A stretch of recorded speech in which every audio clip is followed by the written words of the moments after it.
अस्सलाम वालेकुम व्यूअर्स, मैं आपकी मुलाकात करवा रहा हूँ मिस्टर मोहम्मद अफजल से, जो एम सर्जिकल्स के सीईओ हैं। आज का हमारा इनके साथ जो सेशन है, जिस पे हम डिस्कस करेंगे आपसे कि अगर कोई इंडिविजुअल सर्जिकल के बिज़नेस में आना चाहता है तो हमें आज मिस्टर मोहम्मद अफजल गाइड करेंगे, क्योंकि इनका बहुत बड़ा एक्सपीरियंस है इंडस्ट्री का, एक बहुत बड़े लेवल पर ये काम कर रहे हैं। कोई भी इंडिविजुअल सर्जिकल की ट्रेड में आना चाहता है पहले, तो उसको कहाँ से स्टार्ट करना चाहिए, किस तरह के इंस्ट्रूमेंट से इसको स्टार्ट करना चाहिए और कितनी इन्वेस्टमेंट से स्टार्ट करना चाहिए? इन्वेस्टमेंट तो जितनी अच्छी आपके पास हो उतना ही आप जल्दी मार्केट में जगह बना लेते हैं, मगर थोड़ी इन्वेस्टमेंट पे भी आप काम कर सकते हैं। बस उसके लिए एक ही पॉलिसी आपको रखना चाहिए कि मार्केट से उठाई हुई चीज़ों को बेच के खा नहीं जाना चाहिए। उन्हें आप रिपीट करें, आप बार बार रिपीट करें, बर्दाश्त करें और मेहनत करते रहें। और जहाँ तक बात है वसाइल की, अगर आपके पास नहीं है तो बहुत सारी कंपनीज़ आपको जॉब ऑफर्स करती हैं, आप वहाँ लर्न करते हैं, साथ साथ सीखते भी हैं और कमा भी रहे होते हैं। और बहुत सारी कंपनियाँ आपको एक टाइम आता है कि सैलरी के साथ साथ अच्छी परसेंटेज भी ऑफ़र करती हैं, तो आप इस तरह से भी कर सकते हैं। तो ज़रूरी नहीं कि आपके पास अच्छा कैपिटल हो तो ही आप इसको ज्वाइन करें। तो इसको स्टार्ट करने के लिए हमें किस किस तरह के इंस्ट्रूमेंट्स पर हमें काम करना चाहिए, कहाँ से बनवानी चाहिए और कहाँ पर सेल करनी चाहिए, लोकल भी और इंटरनेशनल भी? जब भी कोशिश करें तो क्वालिटी को ज़रूर ज़हन में रखें कि आप अच्छी चीज़ प्रोडक्शन में लेकर आएँ, ताकि आपका क्लाइंट आपको अप्रिशिएट करे कि यार ये लोग जो हैं वो प्राइस वाइज भी इकोनॉमिकल हैं और क्वालिटी वाइज भी हाईएस्ट रेट पर जा रहे हैं। तो उसके लिए आपको आसान सा है कि सियालकोट में बहुत सारे आपको लोग मिल जाते हैं जो ये काम करते हैं, उनके साथ करें काम। मार्केट के हवाले से जो मोस्ट रनिंग चीज़ें हैं जैसे एग्जामिनेशन प्रोडक्ट्स हैं, आप उन पे स्टार्ट करें। फॉर एग्जांपल एग्जामिनेशन प्रोडक्ट्स कौन कौन सी हैं? उसमें जैसे मिरर हैंडल्स हैं, प्रोब्स हैं, ट्वीज़र्स हैं, या फिलिंग इंस्ट्रूमेंट्स हैं, लाइक एक्सट्रैक्शन आ जाती है उसमें। ये सारे बुनियादी इंस्ट्रूमेंट्स हैं किसी भी क्लिनिक के। इसके लिए पहले हम सियालकोट जाएं और वहाँ पर हम इसके मैन्युफैक्चरर ढूंढें, और जो हमने क्लाइंट ढूंढना है उस हवाले से ज़रा थोड़ा गाइड करें। क्लाइंट तो आज सोशल मीडिया आपके सामने बड़ी ही आसान प्लेटफॉर्म है कि जहाँ आपको डॉक्टर्स नज़र आ जाते हैं, वहाँ उनको मैसेज करें। अगर क्लिनिक्स या हॉस्पिटल्स को विज़िट कर सकते हैं तो अपना एक छोटा सा बैग बनाएं जिसमें डिस्प्ले सैंपल्स रखें और उनको जाके दिखाएं डॉक्टर्स को। और अल्लाह बड़ा कारसाज है, कहीं ना कहीं से आपके नसीब का रिज़्क निकल ही आता है। तो ये हमें इंस्ट्रूमेंट्स जो हैं वो कितने कितने बनवाने चाहिए स्टार्टिंग फेज़ में? मतलब एग्जांपल दें किसी इंस्ट्रूमेंट का। जब मैंने शुरू किया तो मैंने तो 5-5, 6-6 पीसेस से स्टार्ट किया। ठीक है। और बहुत सारे आइटम्स ऐसे भी जिससे जो एक एक पीस लिया। अच्छा। ठीक है।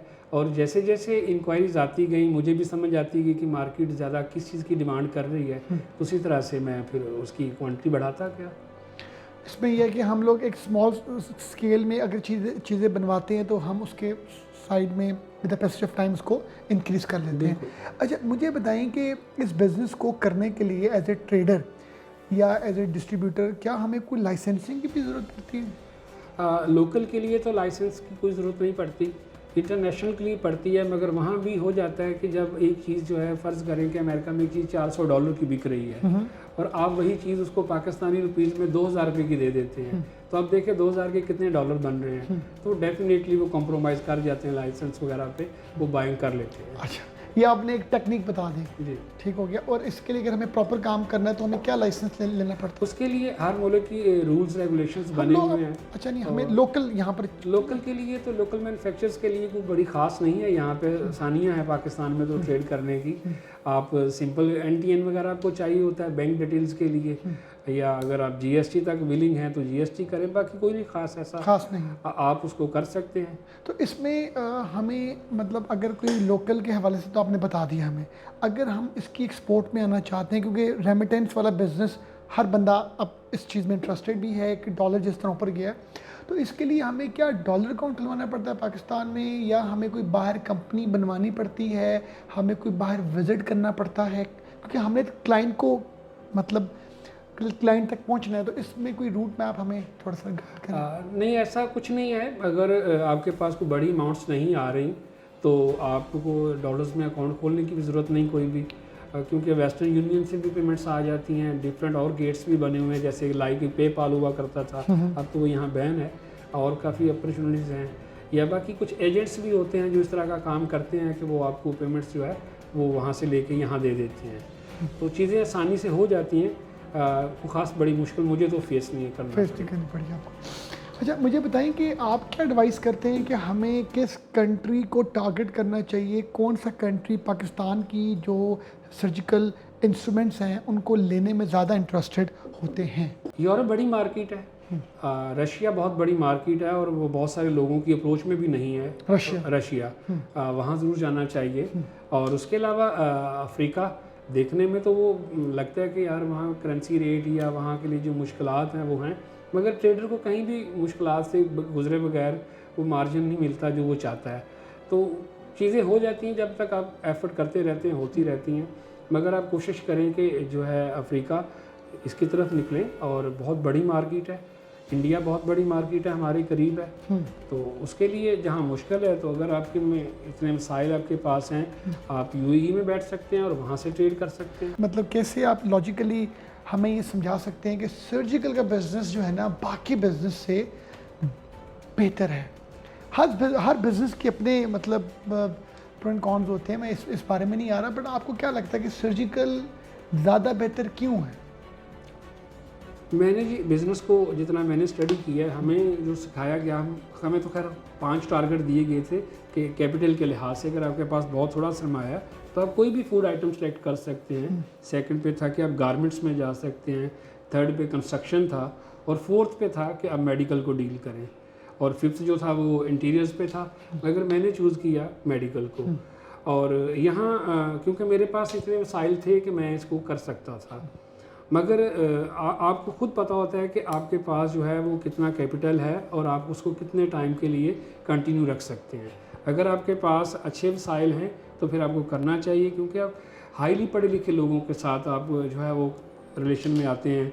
वो लोग आपके साथ बदतमीज़ी से बात नहीं करते, ऑनर करते हैं, क्योंकि डॉक्टर्स पूरी दुनिया में सबसे पढ़े लिखे लोग हैं। हाँ, सबसे कूल हैं, और वसाइल की भी कोई दिक्कत नहीं है, क्योंकि एक डॉक्टर बनने के लिए आज इस दौर में तो मेरा ख्याल है कि MBBS या BDS करने के लिए 70-80 लाख रुपए तो चाहिए ही चाहिए। बिल्कुल। तो जिसके पास इतने वसाइल हैं वो आपके साथ बुरे बिहेवियर के साथ आना उसकी ज़रूरत ही नहीं है कोई भी। तो इस वजह से मुझे लगा कि मैं पढ़े लिखे लोगों को डील करूं, और मैं ताकि मेरी अपनी भी ट्रेनिंग अच्छी हो जाए। ये बड़ा यूनिक सेलिंग पॉइंट है कि जो आपकी टारगेट मार्केट है वो पढ़े लिखे डिसेंट लोग हैं। ठीक है। अच्छा, मुझे बताएं कि इस बिज़नेस में किसी ने माइंड मेकअप अपना कर लिया कि मैंने सर्जिकल इंस्ट्रूमेंट्स में आना है, वो सियालकोट गया, उसने वहाँ से चीज़ें वगैरह बना ली जो जनरल आपने बताया। इसमें कोई सेलिंग टेक्निक्स या कोई इस तरह की कोई आप गाइड करें जो कोई सुनने के बाद मज़ीद एक मोटिवेशन मिल सके? ये है कि आपका प्रोडक्ट नॉलेज बहुत अच्छा होना चाहिए। नंबर वन मेरे जो उस्ताद हैं, अल्लाह उन पर बेसाफ फजल करे, वो मुझे इस फील्ड में लेके वो मुझे कहा करते कि वर्थ ये नहीं कि आपने कितने अच्छे ब्रांड के कपड़े पहन रखे हैं, वर्थ ये है कि आपको बात करें तो जो दूर मसरूफ़ बंदा है वो उसके भी कान खड़े हो जाएं और आपको तवज्जो हो कि आप क्या कह रहे हैं। तो इसलिए प्रोडक्ट नॉलेज बहुत अच्छी चीज़ है, अगर आपके पास वो अच्छा है तो फिर आप कामयाब हैं। जो लोग इस बिज़नेस में आना चाहते हैं और वो किसी न किसी रीज़न की वजह से नहीं आ पा रहे, वो प्रोडक्ट नॉलेज भी हो सकती है, वो लैक ऑफ फंड्स भी हो सकते हैं, तो उन लोगों को आप क्या एडवाइस करेंगे? ठीक है, जिनके पास फंड्स हैं वो तो स्किल को परचेस कर लेंगे, बाय कर लेंगे, कॉम्पिटेंट रिसोर्स एक्सपीरियंस ले लेंगे, मगर एक जो बिल्कुल मतलब एक बेसिक लेवल से स्टार्ट करना चाहता है तो उसके लिए क्या एडवाइस करेंगे आप? उसके लिए यही है कि वो बहुत सारी पाकिस्तान में कंपनीज हैं जो सप्लाईज़ का काम कर रही हैं, उनके पास जॉब अपॉर्चुनिटीज़ हैं, वो वेल करें, वहाँ जॉब करें, सीखें। और अगर जैसे जैसे आपका कैपिटल जनरेट हो रहा है तो आप उसी कंपनी के साथ भी शेयर होल्डर हो सकते हैं कि सर मैं ये काम करना चाह रहा हूँ, मेरा ताकि थोड़ी सी अर्निंग बेहतर हो जाए, तो मुझे बताइए आप क्या सपोर्ट कर सकते हैं। और मेरा तो यकीन ये है कि जिस तरह से मैं यहाँ तक पहुँचा हूँ, कोई भी आपके साथ ज़्यादती नहीं करता, आप हमेशा खुद अपने साथ ज़्यादती करते हैं। तो आपको जॉब करने में कोई हर्ज नहीं है, करने चाहिए, और बड़े अच्छे ऑप्शंस भी हैं। अब तो सैलरी प्लस कमीशन और बाकी फ्यूल की मद में भी सारे लोग अच्छा आपको जो है वो माहाना पैसे दे देते हैं। इसमें अगर हम बात करें स्टार्टिंग सैलरीज क्या हैं इस वक्त? देखें, महंगाई के लिहाज से हम जो मर्ज़ी कहें कि यहाँ ये कौम ऐसी है, बेहिस है, सभी लोग अपने एम्प्लॉयज़ का ख्याल रखते हुए अच्छी सैलरी स्टार्ट जैसे लाइक 20,000 25,000 पे स्टार्ट करते हैं, फिर फ्यूल देते हैं बाहर जाने के लिए कि आप अपने क्लाइंट को विज़िट करने जा रहे हो, उसके ऊपर परसेंटेज भी दे देते हैं। तो मेरा नहीं ख्याल कि एक अच्छा सेल्समैन जो है वो सिर्फ 30-40 हज़ार से 50,000 महाना इजीली वो गेन कर सकता है। कर सकता है। और हमें अगर अपना बिजनेस या कैरियर बनाना है तो हमें जॉब करनी चाहिए कहीं ना कहीं। मेरा तो ख्याल है करनी चाहिए, क्योंकि जो चीज़ आप पैसे ले के सीख रहे हैं वो आप पैसे दे के नहीं सीख सकते। बिल्कुल ठीक। ठीक है, क्योंकि बहुत सारी प्रैक्टिस आपको चाहिए होती है जो एक प्लेटफॉर्म ही आपसे करवाता है। आपने लाइक डॉक्यूमेंटेशन कैसे करनी है, अगर आप मेरे पास काम कर रहे हैं तो मैं आपको पेपर वर्क के लिए कहता हूँ यार ये आप ये काम देखें करें। इसी तरह से पैकिंग के हवाले से है, इसी तरह से जो हम क्लाइंट सर्च करते हैं या ईमेल्स करते हैं उसके लिए कंटेंट कैसा होना चाहिए, वो सारी चीज़ें आप आसानी से वहाँ सीख जाते हैं, क्योंकि डेली बेसिस पे आपकी एक्सरसाइज ही यही है। बहुत शुक्रिया जी, आपने हमें गाइड किया। व्यूअर्स, मैं उम्मीद करता हूँ कि आज का जो सेशन था वो आपको मोटिवेट करे अपना बिज़नेस करने के लिए, और अपना बिज़नेस करने के लिए कहीं ना कहीं जॉब एक्सपीरियंस लेना बड़ा ज़रूरी है।